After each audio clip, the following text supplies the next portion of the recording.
नमो नमो विद्यार्थियों, हम पढ़ रहे हैं बीए पार्ट 3 में संस्कृत विषय। और संस्कृत विषय में पढ़ रहे हैं हम विद्यार्थियों विदुर नीति। कौन सी पुस्तक पढ़ रहे हैं? विदुर नीति। अब देखिए, विदुर नीति का जो 34वां अध्याय है, उस 34वें अध्याय में जो महात्मा विदुर हैं वे धृतराष्ट्र को उपदेश देते हुए कहते हैं, देखिए क्या कहते हैं, सुव्याहृतानि सूक्तानि। 33वां श्लोक है ये। सुव्याहृतानि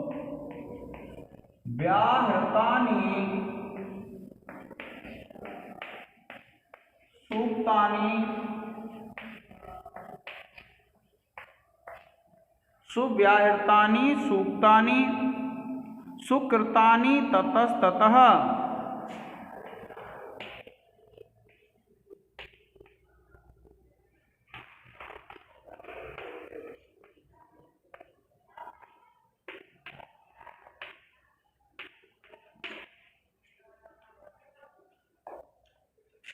संचिन्वन् धीर आसीत्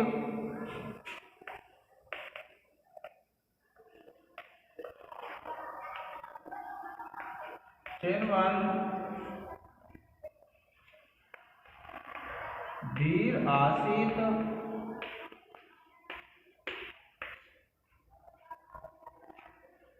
शिलाहारी शिलम यथा।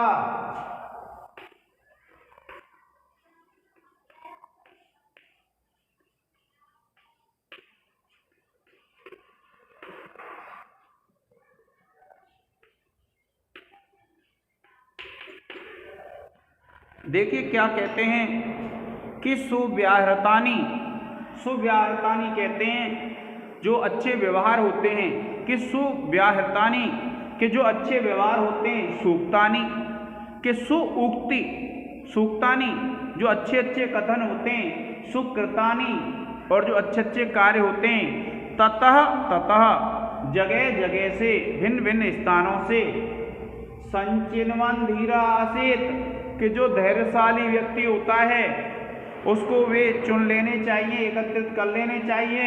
शिलाहारी शिलम यथा कि सिल बीनने वाली जो होती हैं, शिला बीनने वाली जो होती हैं, जिस प्रकार से शिले को एकत्रित कर देती हैं जगह जगह से, उसी प्रकार से जो धैर्यशाली व्यक्ति होता है, सुव्याहृतानि अच्छे अच्छे व्यवहारों को, सूक्तानि अच्छे अच्छे वचनों को, और सुकृतानि ततः कि जो अच्छे अच्छे कार्य होते हैं उनको स्थान स्थान से, संचिन्वन् धीर आसीत् कि जो धैर्यशाली व्यक्ति होता है वह उनको स्थान स्थान से चुन ले। शिलाहारी शिलम यथा कि शिला बीनने वाली जिस प्रकार से शिले को एकत्रित कर लेती है, उसी प्रकार से जो धैर्यशाली व्यक्ति होता है वह भी स्थान स्थान से उन चीज़ों को एकत्रित कर ले। किस किस को? अच्छे व्यवहारों को, अच्छे वचनों को और अच्छे कार्यों को। क्या कहते हैं? जैसे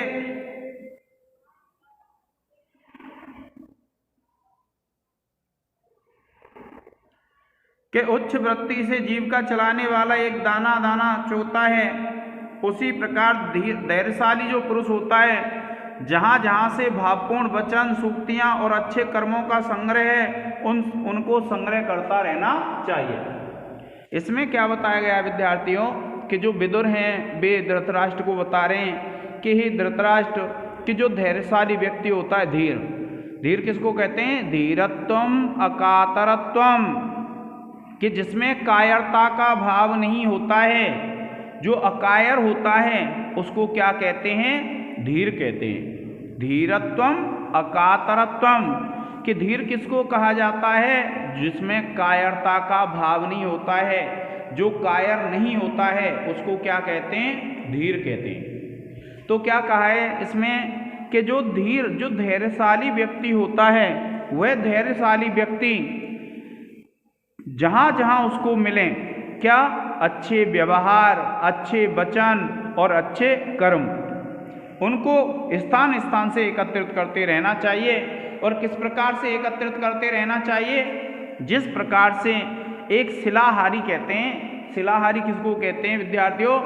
कि पहले क्या होता था कि जब गेहूं आदि कटते थे तो गेहूं कटने के बाद जो बाल होती हैं उसकी जगह जगह पर बिखरी हुई होती हैं, तो बिखरी हुई होती थी तो उसको बोलते थे सिला, सिल या सिला।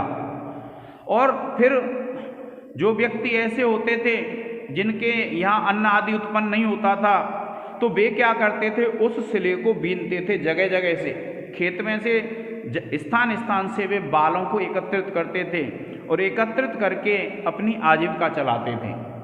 तो इसमें उसका उदाहरण दिया है और यह बताया है कि जिस प्रकार से शिलाहारी सिल को अर्थात सिले को एकत्रित करती है जगह जगह से, उसी प्रकार से जो व्यक्ति धीर होता है उस व्यक्ति को अपने संपूर्ण जीवन में स्थान स्थान से जहाँ उसको मिले अच्छे व्यवहार, अच्छे वचन और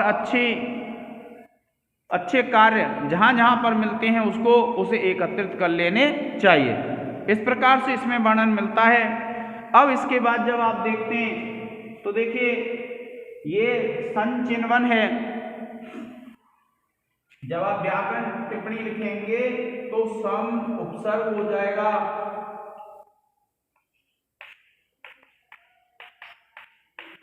ची धातु है और सक्रिय प्रत्यय है।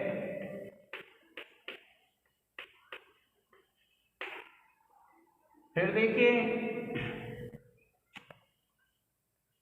ततः प्लस ततः, इसमें विसर्ग संधि हो जाएगी।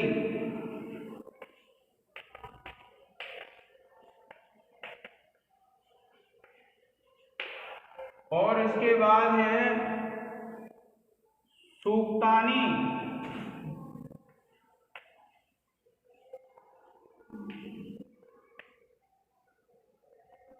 सूक्ति शब्द है द्वितीया विभक्ति बहुवचन है।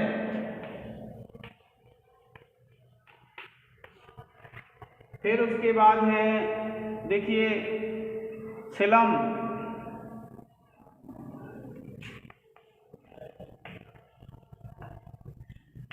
आप लिख देंगे सिल शब्द है द्वितीया विभक्ति एकवचन।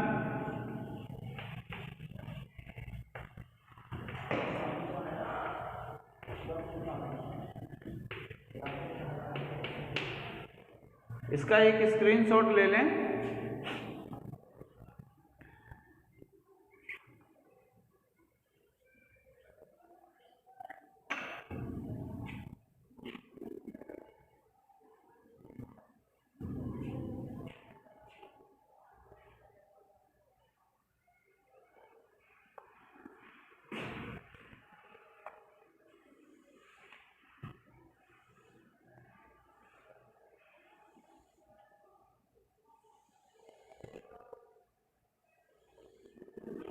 अब देखिए 34वां श्लोक है। देखिए गंधेन गावः पश्यन्ति, गंधेन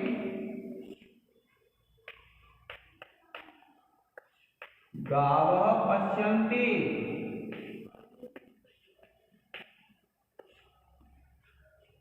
वेदैः पश्यन्ति ब्राह्मणाः, वेदैः पश्यन्ति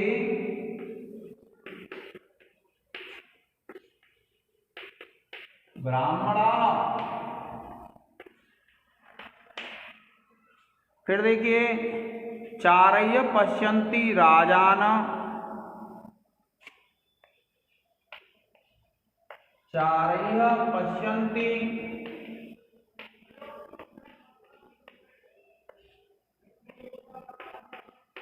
राजान,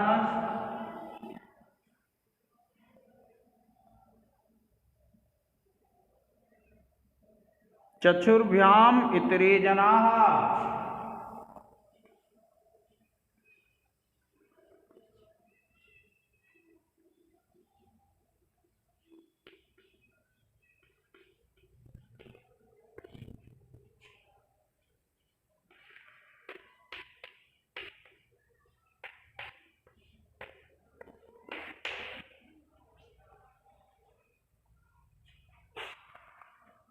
देखिए क्या कहते हैं विदुर जी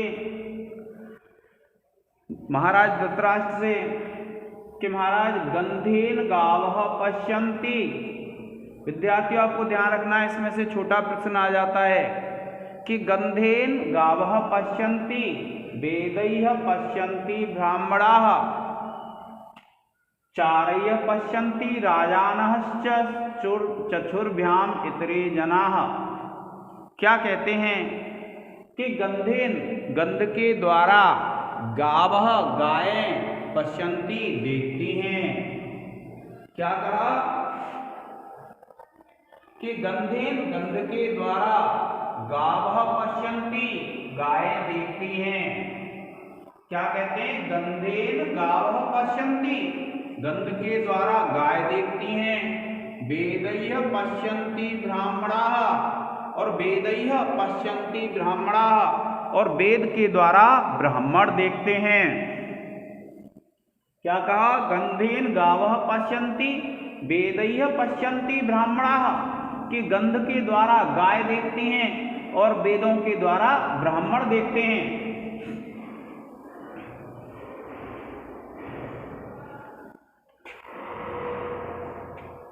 कि गंधेन गावः पश्यन्ति वेदैः पश्यन्ति ब्राह्मणाः कि गंध के द्वारा गाय देखती हैं और वेदों के द्वारा ब्राह्मण देखते हैं। और चारय्य पश्यन्ति राजानः और जो राजा लोग होते हैं वे गुप्तचरों के द्वारा देखते हैं। और चक्षुर्भ्याम इतरे जनाः और जो इतर व्यक्ति होते हैं जो सामान्य व्यक्ति होते हैं वे अपने नेत्रों से देखते हैं।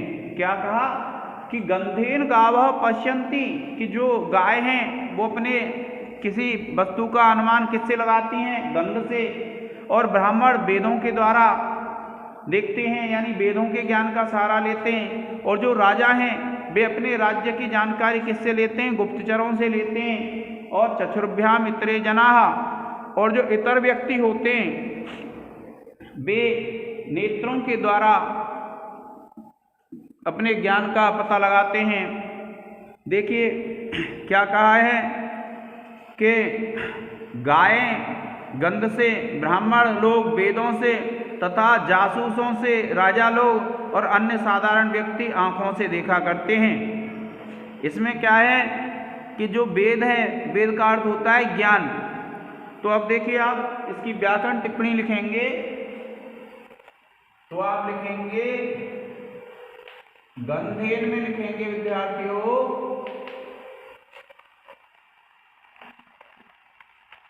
गंध शब्द है तृतीया विभक्ति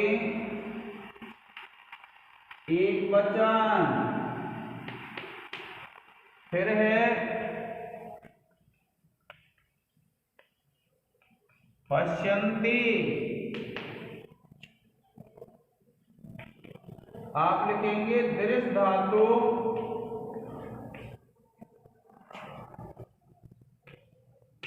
लट लकार प्रथम पुरुष एक वचन।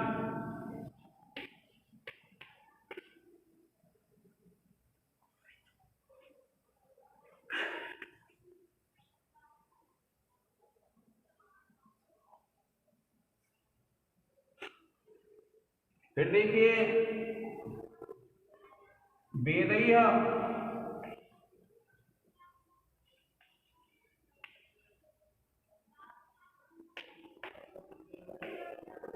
आप लिखेंगे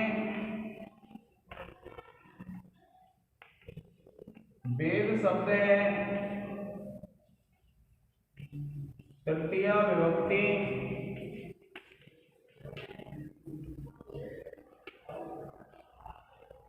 बहुवचन।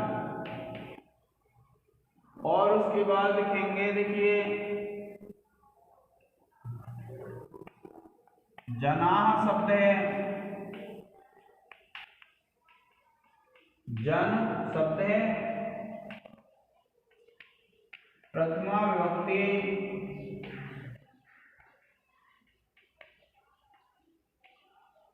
एक वचन, सॉरी बहुवचन है।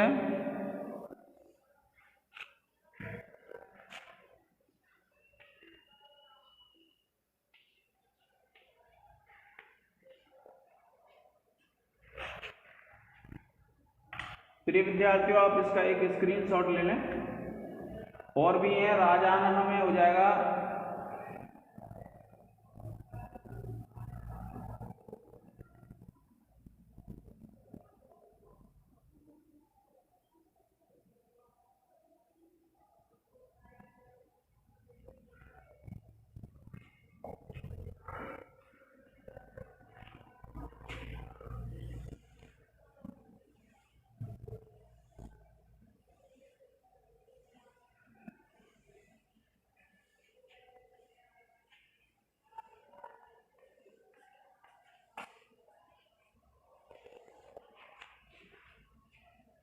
फिर देखिए, भूयांसम लभते क्लेशम, क्या कहते हैं?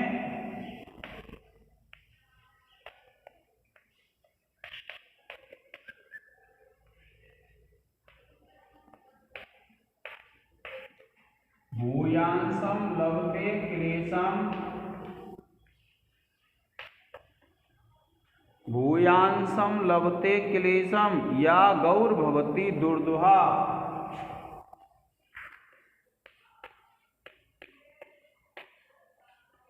गौर्भवती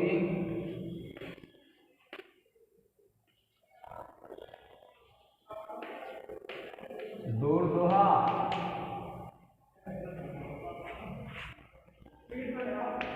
35वां है। फिर क्या कहते हैं? अथ या सुदुहा,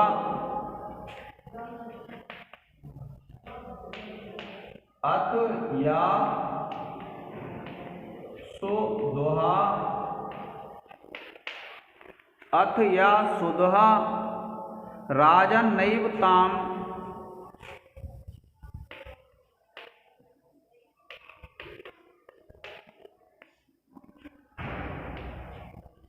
नैव ताम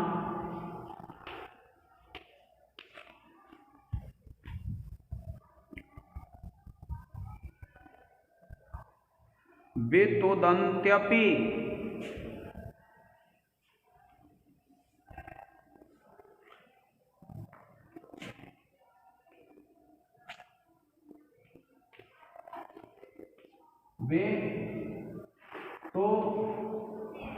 वितुदन्त्यपि।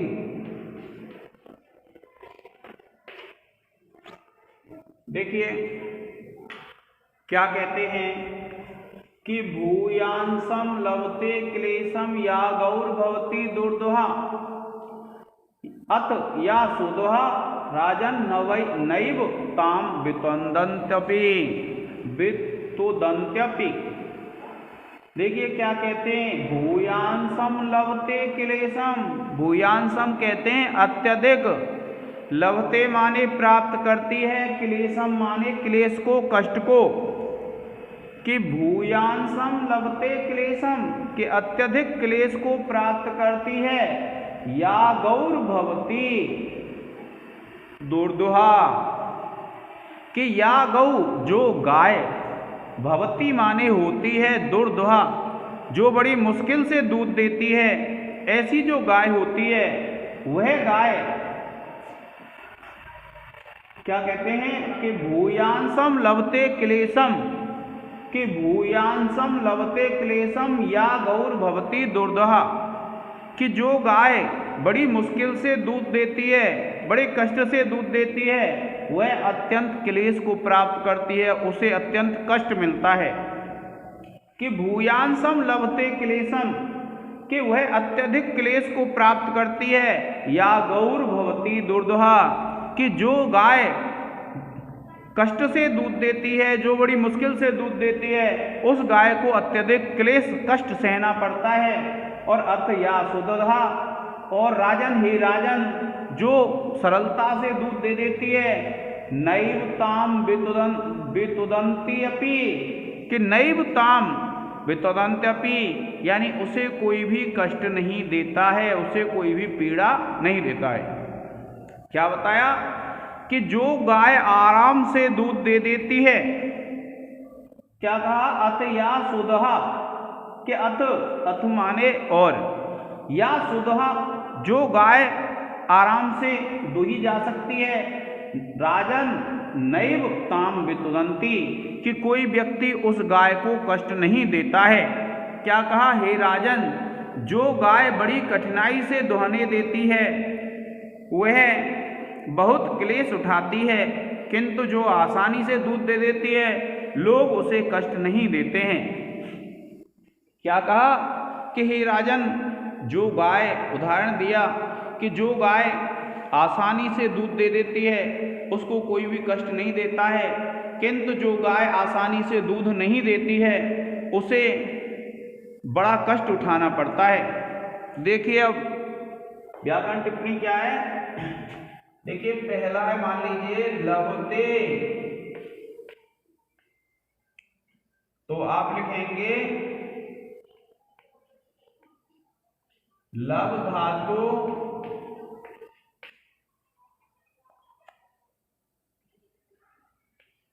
लट लकार प्रथम पुरुष एक वचन।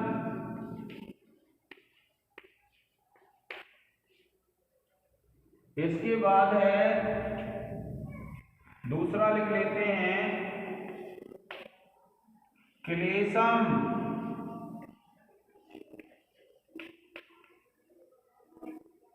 आप लिख देते हैं क्लेश शब्द है,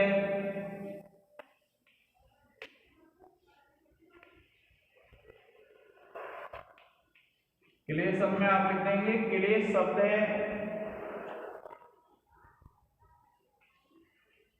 द्वितीय विभक्ति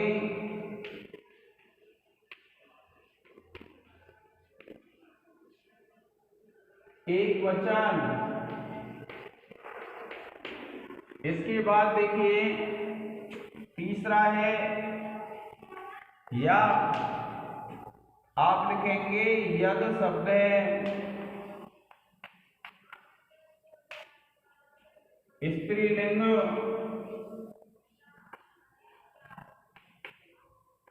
यद शब्द है स्त्रीलिंग प्रथमा विभक्ति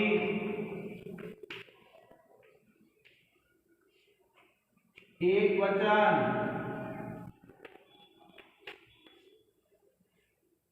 फिर उसके बाद चतुर्थ है गौह, गौर भवती, आप लिखेंगे गौह प्लस भवती, और आप लिख देंगे विसर्ग संधि।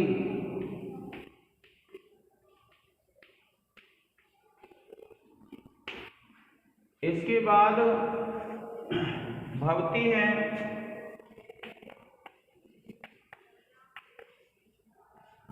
आप लिखेंगे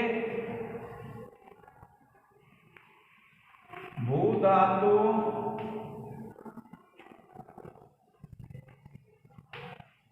लट लकार प्रथम पुरुष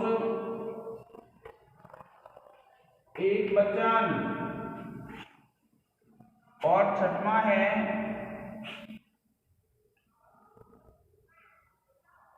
नैव,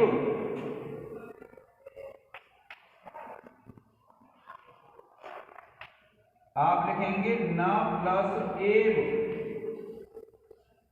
और आप लिख देंगे वृद्धि संधि।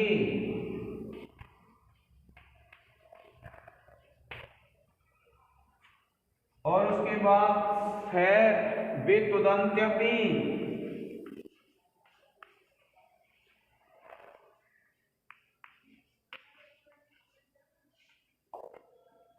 आप लिखेंगे वितुदंती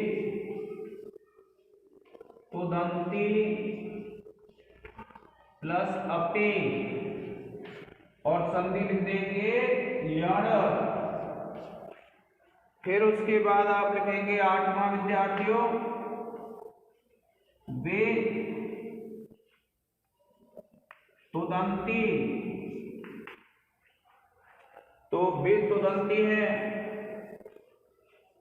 वे उपसर्ग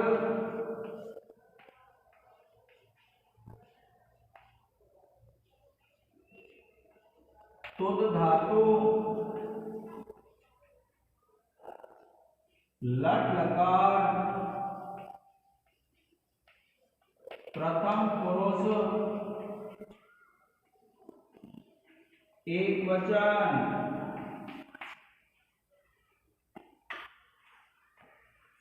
प्रिय विद्यार्थियों, आप इसका एक स्क्रीनशॉट ले लें।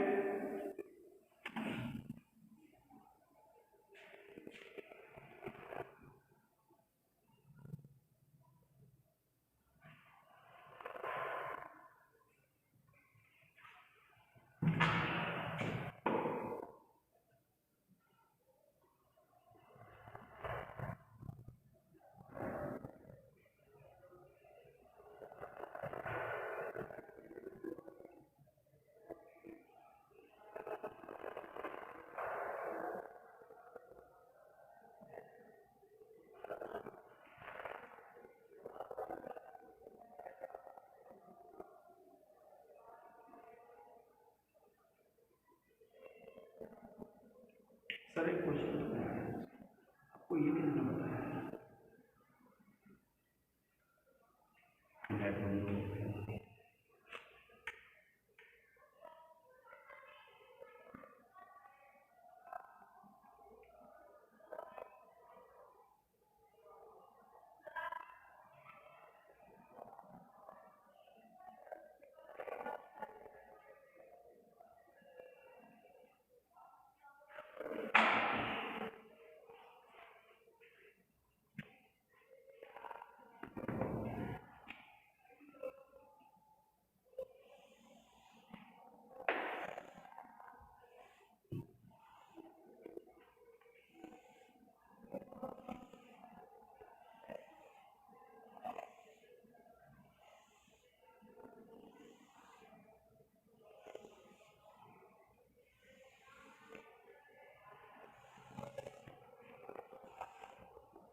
अब देखिए क्या कहते हैं, यद तप्तम प्रणमति न,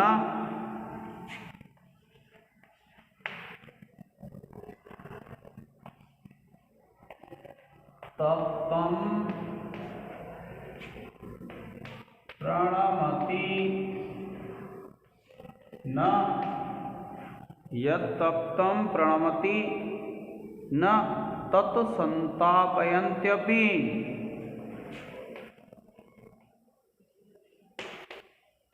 संतापयन्त्यपि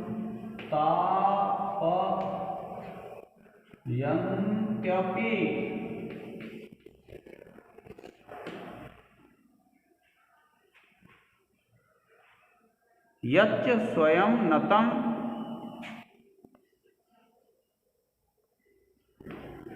यच्च स्वयं नतं दारुणतत्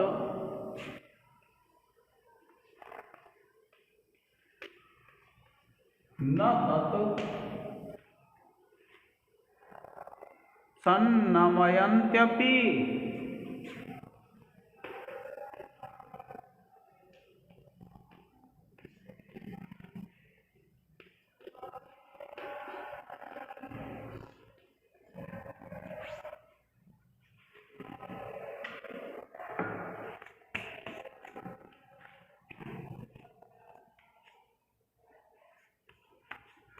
देखिए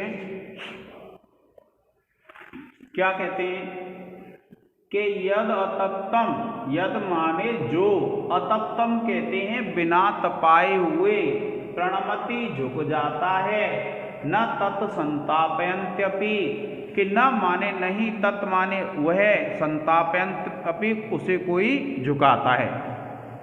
क्या कहा कि जो बिना गर्म किए हुई, जो धातु बिना गर्म किए मुड़ जाती है उसे कोई गर्म नहीं करता है। क्या कहा? यद अतप्तम, यत अतप्तम, जो बिना तपाए प्रणमति झुक जाती है, न तत् संतापयन्त्यपि, कि उसे कोई भी संतापित नहीं करता है, उसे कोई अग्नि नहीं दिखाता है। क्योंकि जो धातु बिना अग्नि दिखाए ही अगर झुक जाती है तो कोई व्यक्ति ऐसा नहीं है जो उसको अग्नि दिखाए। और फिर क्या कहते हैं कि यच्च स्वयं नतम दारु, दारु कहते हैं लकड़ी को, कि यच्च, और जो स्वयं नतम दारु, जो लकड़ी स्वयं झुक जाती है, न तत् सन्नमयन्त्यपि, उसे कोई भी झुकाता नहीं है। क्या कहा कि जो धातु बिना गर्म किए मुड़ जाती है उसे आग नहीं तपाते, और जो काठ स्वयं झुका होता है उसे लोग झुकाने का प्रयत्न नहीं करते हैं। यही इस संसार का नियम है, अन्यथा लोग उसे बलपूर्वक झुकाते हैं। क्या कहते हैं कि यद अतप्तम प्रणमति, कि जो धातु जैसे लोहा है वह यदि बिना गर्म किए ही झुक जाता है, न तत् संतापयन्त्यपि, उसे कोई भी अग्नि नहीं देता है, उसे कोई भी संतापित नहीं करता है। और यच्च स्वयं नतम दारु, दारु कहते हैं लकड़ी को, जो लकड़ी स्वयं झुकी हुई होती है, न तत् सन्नमयन्त्यपि, कोई भी उसे झुकाने का प्रयास नहीं करता है। अब देखिए, आप पहली जो व्याकरण टिप्पणी लिखेंगे वह लिखेंगे यद तप्तम। तो आप लिखेंगे यत प्लस अतप्तम, और संधि हो जाएगी जसत्व हल संधि।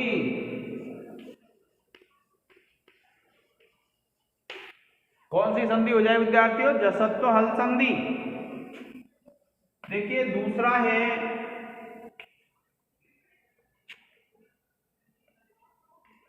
प्रणमति। अब इसमें है प्र उपसर्ग नम धातु लट लकार प्रथम पुरुष एक वचन। प्र उपसर्ग नम धातु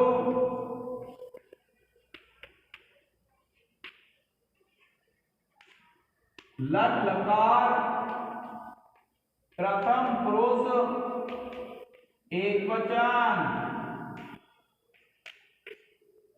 फिर देखिए तीसरा है संताप यन्त्यपि।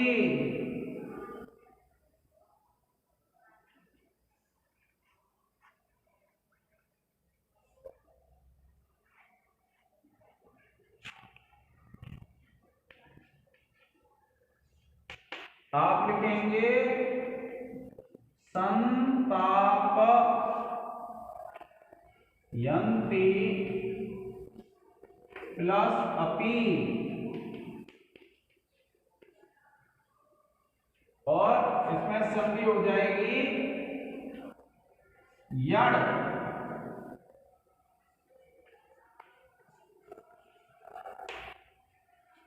इसके बाद देखिए आप देखेंगे यच्च।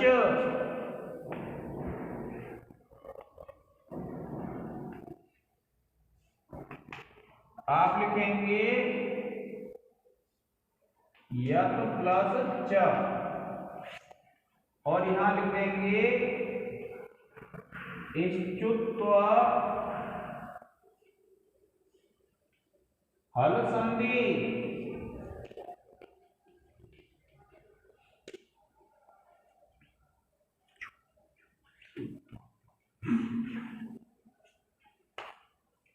फिर देखिए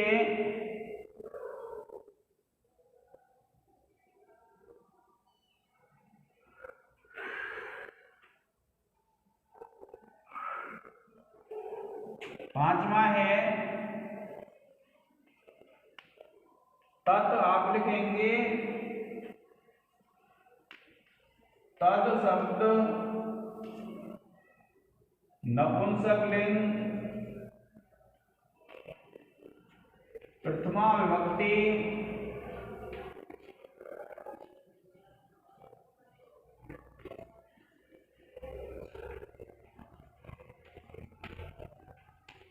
एकवचन। प्रिय विद्यार्थियों, आप इसका एक स्क्रीनशॉट ले लें।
अब देखिए 37वां श्लोक है विद्यार्थियों। एतयो उपमया धीरः, एतयो उपमया धीरः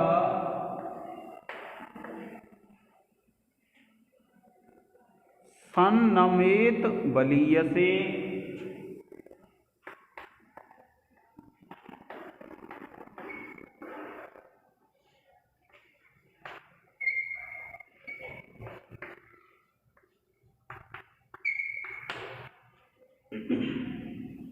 सन्नमेत बलीयसे इंद्राय स प्रणमते।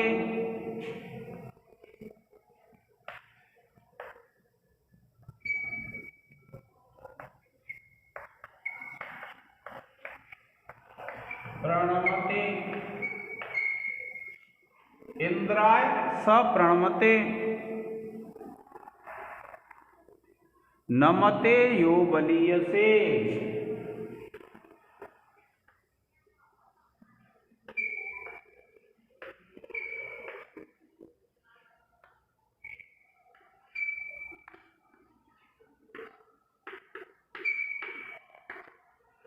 देखिए क्या कहते हैं कि एतया उपमया, इसी उपमा से, कौन सी, जो पहले बताई गई है कि जो बलवान के सामने झुकता है, जैसे लकड़ी आदि का अगर कोई नहीं झुकता है तो उसको बलपूर्वक झुकाया जाता है, ऐसी जो उपमा बताई गई है इससे पहले, तो उसके विषय में बता रहे हैं कि एतया उपमया धीरः सन्नमेत बलीयसे, कि एतया उपमया, इस उपमा से, धीरः जो धैर्यशाली व्यक्ति होता है वह सन्नमेत झुके, बलीयसे बलवान के सामने, और इंद्राय स प्रणमते, इंद्राय स प्रणमते, कि वह इंद्र के लिए प्रणाम करता है, नमते यो बलीयसे, जो बलवान के सामने झुकता है। क्या बताया कि इंद्राय स प्रणमते, कि वह इंद्र के लिए प्रणाम करता है, नमते यो बलीयसे, जो बलवान को नमस्कार करता है, बलवान के सामने झुकता है। क्या कहा कि इस उदाहरण के अनुसार बुद्धिमान पुरुष को अधिक बलवान के सामने झुक जाना चाहिए, और जो अधिक बलवान के सामने झुकता है वह मानो इंद्र देवता को प्रणाम करता है। क्या कहा कि एतया उपमया धीरः सन्नमेत बलीयसे, कि इस उपमा से जो धैर्यशाली व्यक्ति है उसको बलवान के सामने झुक जाना चाहिए, और इंद्राय स प्रणमते नमते यो बलीयसे, कि जो बलवान के सामने झुकता है वह इंद्र को प्रणाम करता है। क्या कहा, एतया उपमया धीरः सन्नमेत बलीयसे, कि इस उपमा के द्वारा जो धैर्यशाली व्यक्ति होता है वह बलवान के सामने उसे झुक जाना चाहिए, और जो व्यक्ति बलवान के सामने झुकता है वह इंद्र को प्रणाम करता है। क्या कहा कि जो विद्यमान पुरुष अधिक बलवान के सामने झुक जाता है उसे झुकना चाहिए, जो अधिक बलवान के सामने झुकता है वह मानो इंद्र देवता को प्रणाम करता है। अब देखिए व्याकरण टिप्पणी आप लिखेंगे एतया एतयोपमया, आप लिखेंगे एतया प्लस उपमया, एतया प्लस उपमया, और आप लिख देंगे गुण संधि।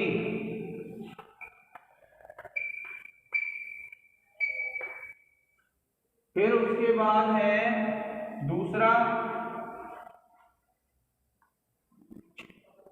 इंद्राय, आप लिखेंगे इंद्र शब्द है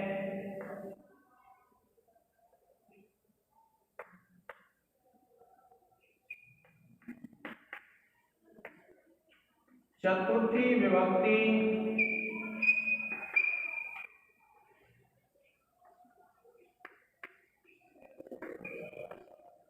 एक वचन,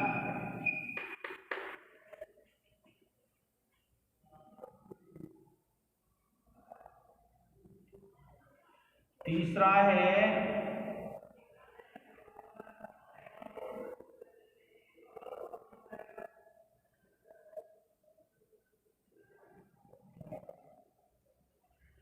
नमते, आप लिखेंगे नम धातु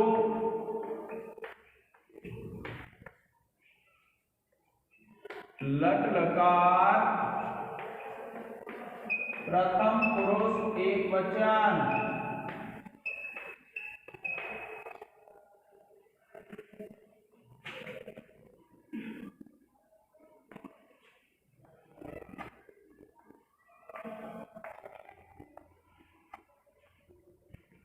फिर देखिए ये है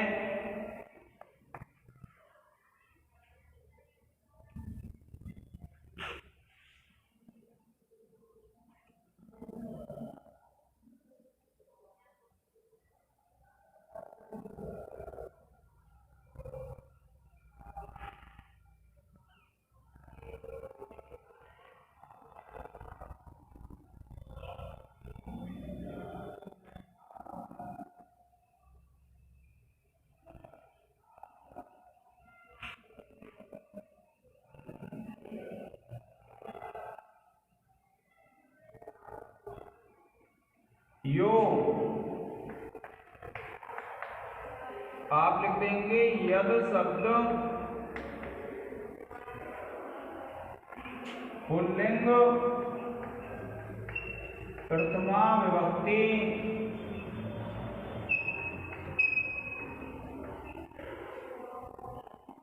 एक वचन। इस प्रकार से विद्यार्थी इसकी व्याकरण टिप्पणी हो जाएंगी।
अब देखिए 38वां है पर्जन्य नाथाः पशवो।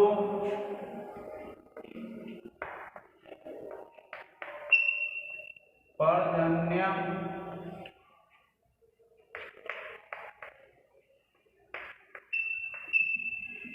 नाथाः पशवो राजानो मंत्री बांधवाः।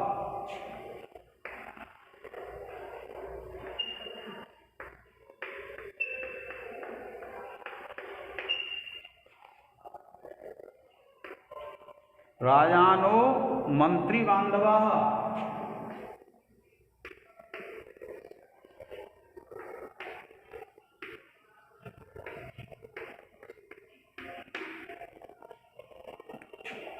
पतयो बांधवाः स्त्रीणाम्।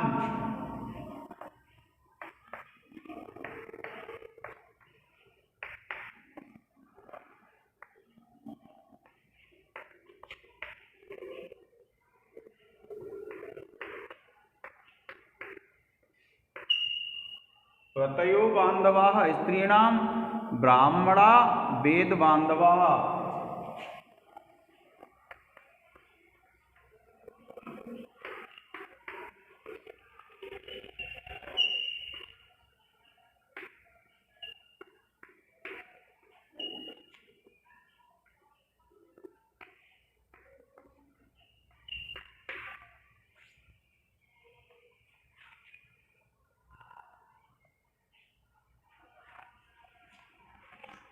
देखिए कि पर्जन्य कहते हैं बादल को, कि पर्जन्य नाथा, नाथ कहते हैं स्वामी, कि पर्जन्य स्वामी है, रक्षक हैं पशवः पशुओं के, और राजानु मंत्री बांधवः, और जो राजा हैं उनके बांधव कौन है? मंत्री लोग होते हैं। पतयो बांधवाः स्त्रीणाम, और स्त्रियों के बांधव पति होते हैं। और ब्राह्मणा वेद बांधवाः, और ब्राह्मणों के जो बांधव होते हैं वो कौन होते हैं? वेद होते हैं। देखिए क्या कहा है कि पर्जन्य नाथाः पशवो राजानो मंत्री बांधवाः, पतयो बांधवा स्त्रीणाम ब्राह्मणा वेद बांधवाः। क्या कहा? पशुओं के रक्षक बादल हैं, राजाओं के सहायक मंत्री हैं, स्त्रियों के रक्षक पति हैं, और ब्राह्मणों के रक्षक वेद हैं। देखिए क्या कहा गया है? पर्जन्य नाथा पशवः, कि पर्जन्य कहते हैं बादल को, कि बादल स्वामी होते हैं पशुओं के, और राजा लोगों के रक्षक होते हैं या बांधव होते हैं मंत्री, और पतयो बांधवा स्त्रीणाम, स्त्रियों के बांधव पति होते हैं, और ब्राह्मणा वेद बांधवा, और ब्राह्मणों के जो बांधव होते हैं वे वेद होते हैं। तो उसमें आप देखते हैं कि इसमें बांधव का अर्थ मित्र या भाई है और संबंधी नातेदार या बिरादरी को कहते हैं। धर्मशास्त्र में 3 प्रकार के बंधु बतलाए गए हैं, आत्म बंधु, पितृबंधु और मातृबंधु। इस प्रकार से बताया विद्यार्थियों कि पर्जन्य नाथा पशवः के पर्जन्य कहते हैं बादल को, कि बादल पशुओं के रक्षक होते हैं या सहायक होते हैं, क्योंकि बादलों से वर्षा होती है और बादलों से वर्षा होकर के पशुओं के लिए चारा आदि उत्पन्न होता है। फिर कहा है राजानु मंत्री बांधवा, कि जो राजा लोग हैं उनके बांधव मंत्री होते हैं, क्योंकि मंत्री और राजा यदि अनुकूल होते हैं तो उनकी सभी समृद्धियाँ संपत्तियाँ वृद्धि को प्राप्त होती हैं। और पतयो बांधवा स्त्रीणाम, कि जो स्त्रियाँ होती हैं उनके बांधव पति होते हैं, क्योंकि प्रत्येक चीज से, वस्त्र से, अलंकरण से, भोजन आदि से या शत्रुओं से जो पत्नियों की रक्षा करते हैं वो पति करते हैं। और ब्राह्मणा वेद बांधवा, कि जो ब्राह्मण होता है उसकी रक्षा वेद करते हैं, क्योंकि ब्राह्मण प्रत्येक स्थान पर वेदों के द्वारा ही, वेदों के ज्ञान से ही अपनी रक्षा करता है, यानी अपनी आजीविका आदि का पालन करता है। अब देखिए इसके जो व्याकरण टिप्पणी लिखेंगे, एक तो देखो पशवः है, एक तो क्या है पशवः, तो आप लिखेंगे पशु शब्द है, प्रथमा बहुवचन।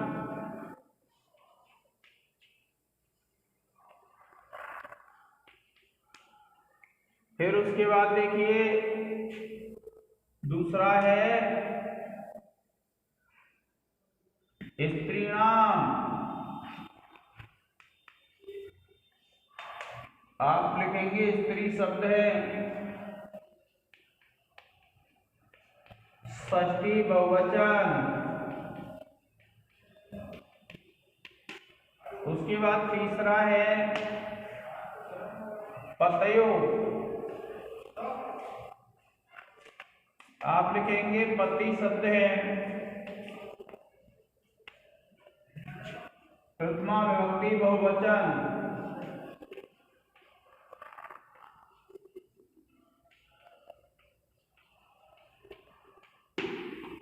और फिर देखिए बांधवाह शब्द है,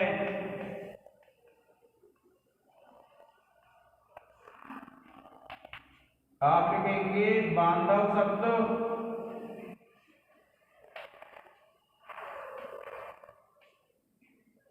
प्रथमा विभक्ति बहुवचन।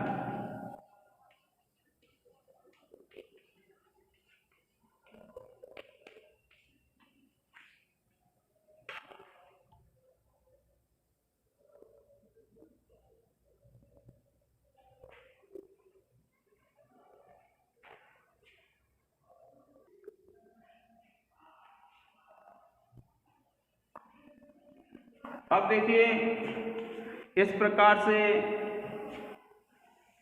व्याकरण टिप्पणी हो जाती है।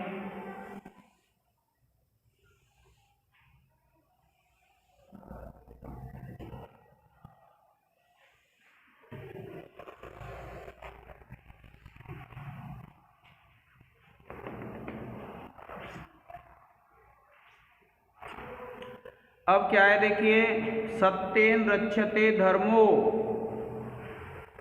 39वां श्लोक है, सत्येन रक्षते धर्मो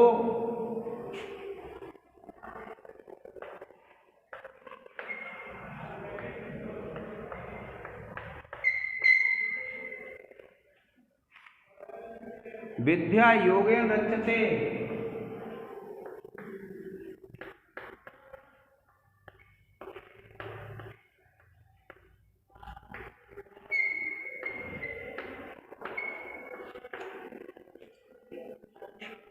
मृजया रक्षते रूपम,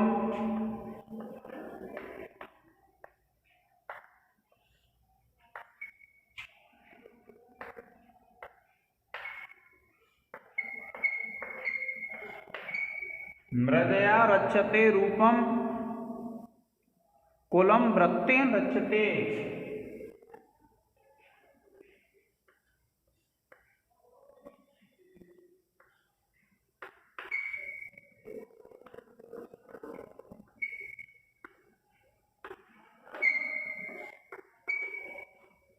देखिए क्या कहते हैं विदुर जी धृतराष्ट्र को बताते हुए कि सत्येन रक्षते धर्मो विद्या योगेन रक्षते मृजया रक्षते रूपम कुलम वृत्तेन रक्षते, कि सत्य के द्वारा धर्म की रक्षा होती है।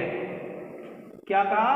सत्येन रक्षते धर्मो, कि सत्य के द्वारा धर्म की रक्षा होती है। विद्या योगेन रक्षते, और विद्या की योग के द्वारा रक्षा होती है। मृजया रक्षते रूपम, मृजया कहते हैं साफ सफाई से रूप की रक्षा होती है। और कुलम वृत्तेन रक्षते, और कुलम कुल की, वृत्त कहते हैं चरित्र से, रक्षते रक्षा होती है।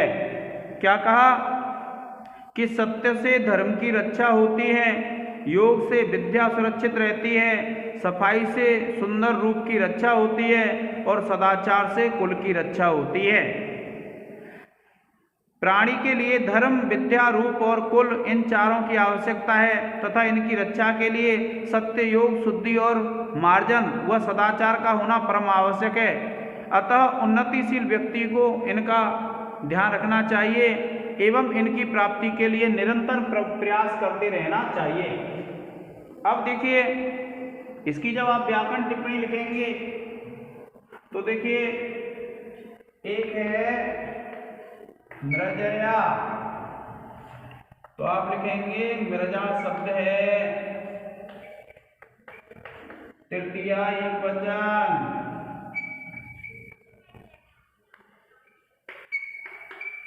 इसके बाद है दूसरा वृत्तेन, आप लिखेंगे वृत्त शब्द है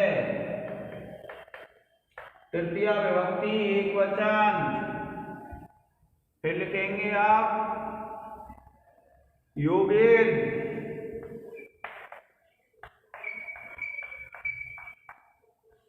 आप लिखेंगे योग शब्द है तृतीया एकवचन। और रक्षते, रक्ष धातु है लट्लकार प्रथम पुरुष एकवचन। इस प्रकार से विद्यार्थियों इसकी व्याकरण टिप्पणी हो जाएंगी। आप इसका एक स्क्रीनशॉट ले लें।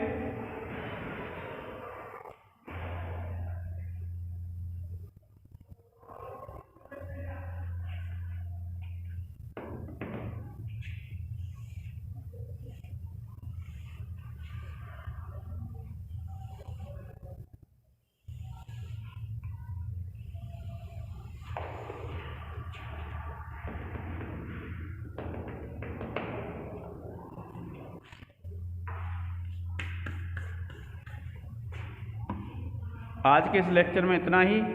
धन्यवाद विद्यार्थियों।